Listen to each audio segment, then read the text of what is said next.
Assalamualaikum warahmatullahi wabarakatuh. Tak terasa ini daring kita di bulan ketiga, bahkan udah masuk bulan keempat. Serasa sebentar tapi ternyata lama. Mudah-mudahan pandemi ini cepat berakhir dan kita cepat belajar seperti biasa. Karena Bapak ini serasa ngajar laptop dari dulu ya selama 3 bulan ini, bahkan selama hampir kurang lebih 1 tahun kurang, karena kan dari kemarin juga udah daring dari semester kemarin. Nah, pada pertemuan kemarin kita sudah membahas kegiatan ekonomi. Masih ingat ada apa aja? Kegiatan ekonomi terdiri dari 3, yaitu ada produksi, ada distribusi, dan ada juga konsumsi. Nah, untuk pertemuan kali ini kita akan membahas pelaku-pelaku ekonomi. Jadi siapa yang melakukannya gitu, 3 kegiatan tadi. Untuk pelaku ekonomi ada 4. Yang pertama, ada rumah tangga keluarga atau rumah tangga konsumen. Yang kedua, ada rumah tangga produsen. Yang ketiga, ada rumah tangga negara atau biasa disebut pemerintah. Dan keempat, ada masyarakat luar negeri. Nah, dari gambar-gambar ini, pasti rekan-rekan sudah bisa menebak jadi pelaku mana yang melakukan kegiatan ekonomi dan pelaku mana yang melakukan kegiatan produksi. Kalau dilihat dari sini, bahkan ada satu pelaku yang melakukan beberapa kegiatan secara bersamaan. Oke, sekarang kita coba dalami satu persatu pelaku ekonomi. Yang pertama, ada rumah tangga keluarga atau rumah tangga konsumen. Kalau kata bahasa Sunda, cek-cek Sunda nama gitu, ieu teh arurang. Rumah tangga keluarga itu. Rumah tangga keluarga merupakan unit ekonomi yang paling kecil. Kegiatan utamanya adalah kegiatan konsumsi. Itu sebabnya rumah tangga keluarga disebut juga rumah tangga konsumen. Nah, tapi di masyarakatnya ternyata kegiatannya itu tidak hanya konsumsi, masih banyak kegiatan lain yang dilakukan oleh rumah tangga keluarga. Nah, untuk perannya yang pertama itu adalah konsumen. Jadi, berperan mengkonsumsi ataupun memakai barang dan jasa yang dihasilkan oleh rumah tangga produsen. Yang tadi dihasilkan oleh perusahaan, jadi masyarakat yang mengkonsumsi atau memakainya. Yang kedua, sebagai penyedia atau pemilik faktor produksi. Maksudnya, masyarakat itu sebagai pemilik untuk faktor produksi yang ditawarkan kepada perusahaan. Faktor produksinya berupa apa?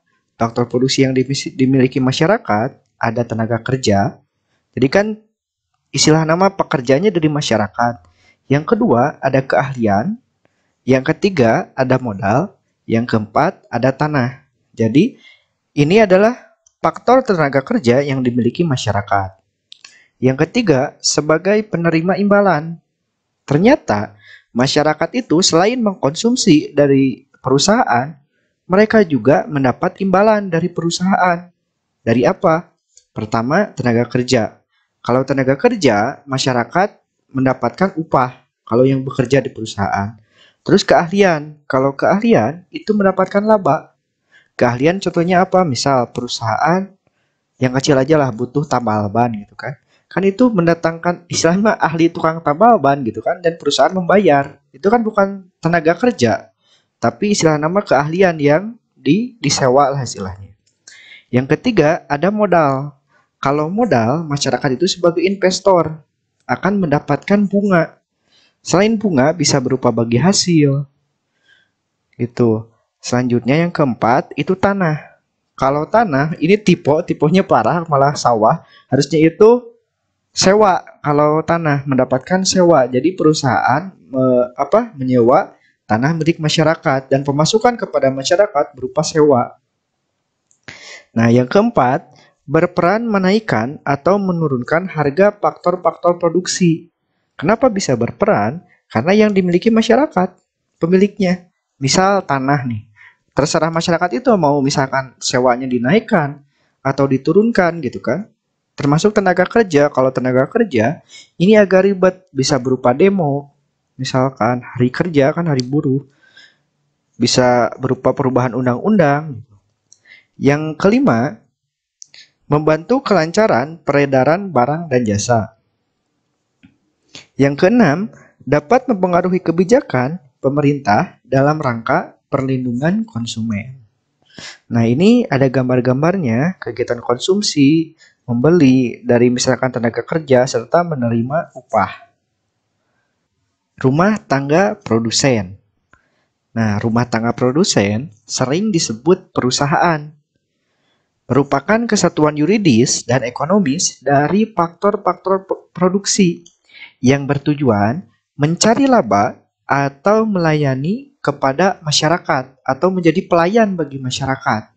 Nah, dari tujuannya kita dapat menyimpulkan bahwa perusahaan ini terbagi menjadi dua kepemilikan. Ada milik swasta, ada milik pemerintah. Kalau milik swasta bisa berupa Indofood, Sasa, misalkan bisa berupa banyak lah, itu milik swasta, itu artinya milik masyarakat. Yang kedua ada milik pemerintah. Kalau milik pemerintah itu namanya BUMN atau badan usaha milik negara.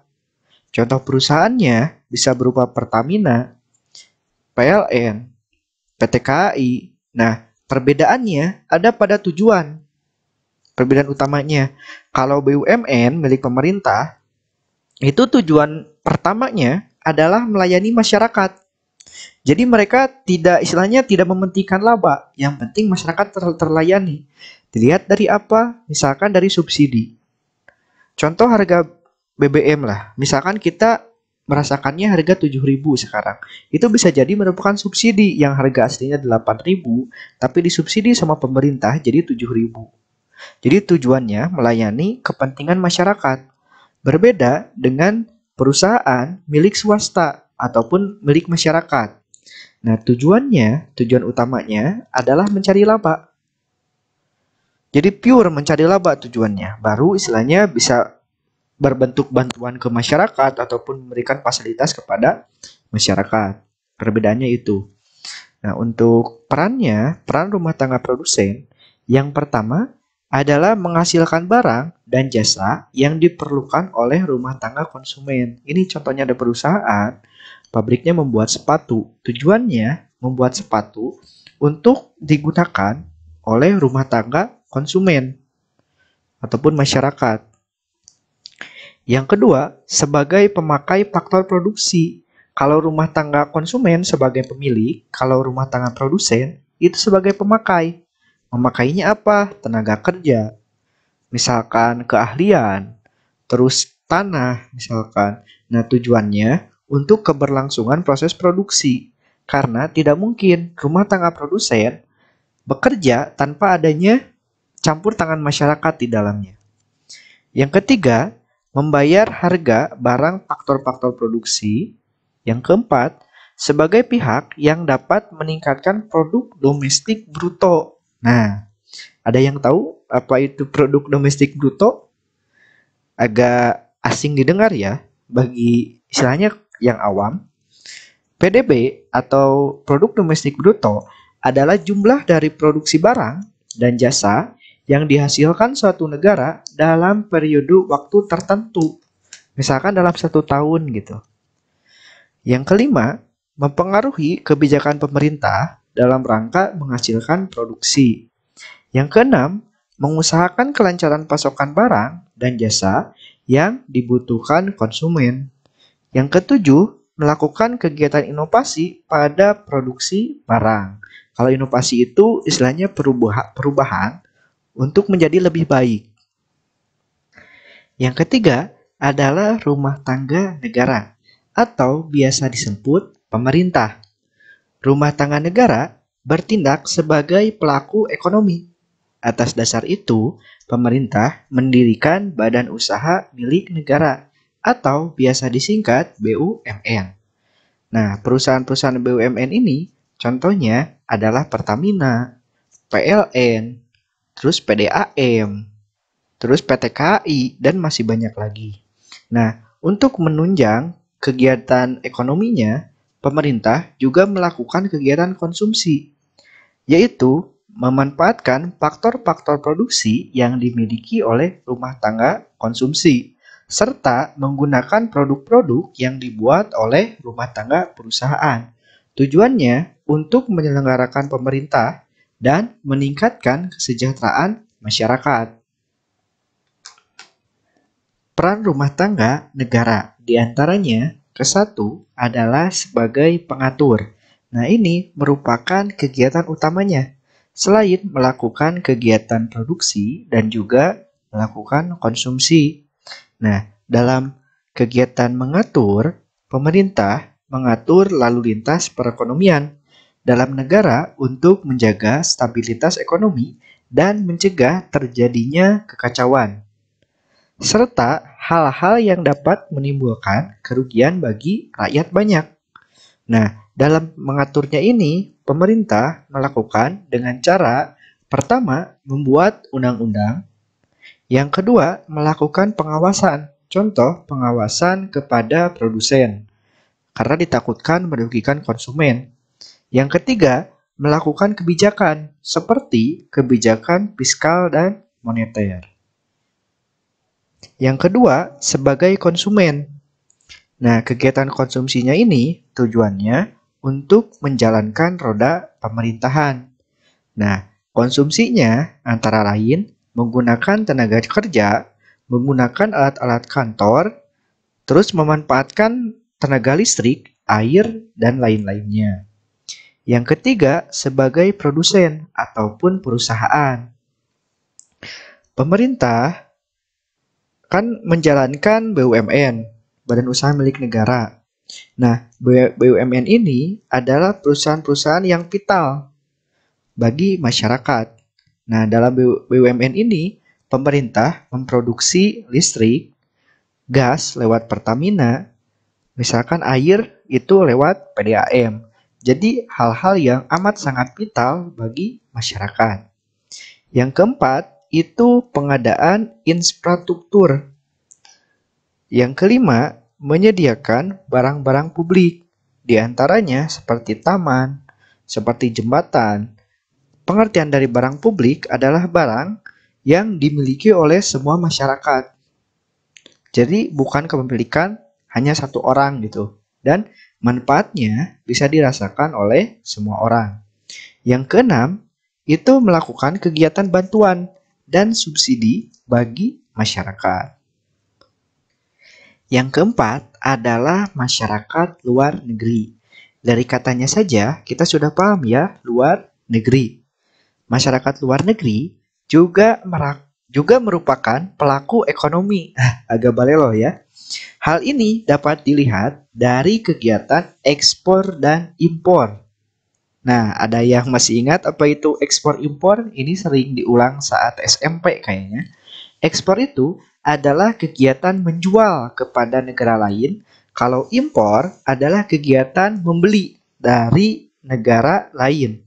Nah, kegiatan itu menunjukkan bahwa negara-negara asing juga mempengaruhi dan dipengaruhi oleh usaha rumah tangga konsumsi dan rumah tangga pemerintah negara yang bersangkutan. Nah, untuk peran masyarakat luar negeri diantaranya yang pertama, sebagai produsen, artinya sebagai perusahaan yang membuat barang. Contohnya sebagai membuat mobil lah, bukan sebagai. Wah, banyak kata yang tidak perlu ya. Contohnya membuat mobil, seperti Jepang lah. Itu kan sebagai produsen, konsumennya siapa? Negara kita kan. Yang kedua, bisa juga sebagai konsumen, artinya negara yang membeli dari negara lain. Contoh, Jepang dalam memproduksi mobil bisa jadi mereka membeli karet atau mereka membeli bahan besi itu dari kita. Jadi selain mereka bertindak sebagai produsen yang menjual, yang mengekspor, mereka juga bertindak sebagai yang membeli gitu. Dari negara kita yang memproduksi karet dan juga besi. Yang ketiga, sebagai investor. Nah, ini gambarnya. Investor itu adalah penanam modal. Artinya, mereka terkadang banyak uang, tapi istilahnya tidak tahu mau usaha apa. Saat dilihat ke Indonesia, ternyata masih banyak usaha yang belum digarap istilahnya. Nah, mereka menanam modal. Itu namanya investor. Yang keempat, sebagai sumber tenaga ahli. Nah, ini biasanya bisa berupa pertukaran tenaga kerja ataupun tenaganya atau pekerjanya bekerja di luar negeri. Tujuannya untuk mengefektifkan produksi di negara tersebut. Nah, ini bisa jadi sumber devisa bagi negara yang mengirimkan tenaga kerjanya. Yang kelima, bisa juga memberi sumbangan ketika terjadi bencana alam. Biasanya kalau sumbangan ini dikoordinir sama Dewan PBB atau Persatuan Bangsa-Bangsa. Nah, untuk tugasnya ini ada latihan 8. Tugasnya itu membuat mind mapping atau rangkuman dari semua materi pelaku-pelaku ekonomi. Nah, untuk notnya yang pertama, kerjakan sekreatif mungkin dan selengkap mungkin. Ini bisa pakai gambar, jadi digambar, bisa berupa tabel ataupun lainnya. Jadi terserah sekreatifnya kalian. Yang kedua, ini bisa dikerjakan di buku, di HPS, ataupun kertas gambar. Yang ketiga, bebas pakai alat tulis. Mau spidol, krayon, pensil, pulpen, itu bebas. Nah, untuk contohnya, kalau bingung mind mapping itu apa sih? Bedanya sama rangkuman biasa, mind mapping ini seperti ini. Nah, ini contoh-contoh mind mapping. Jadi selain merangkum, kalian juga mengatur tata letaknya sebagus mungkin dan sekreatif mungkin. Nah, untuk pengumpulannya cukup di satu foto saja, jangan banyak foto karena kan dibukanya agak lumayan lama ya. Cukup satu foto, satu gambar. Oke, sekian untuk pertemuan kali ini. Terima kasih. Wassalamualaikum warahmatullahi wabarakatuh.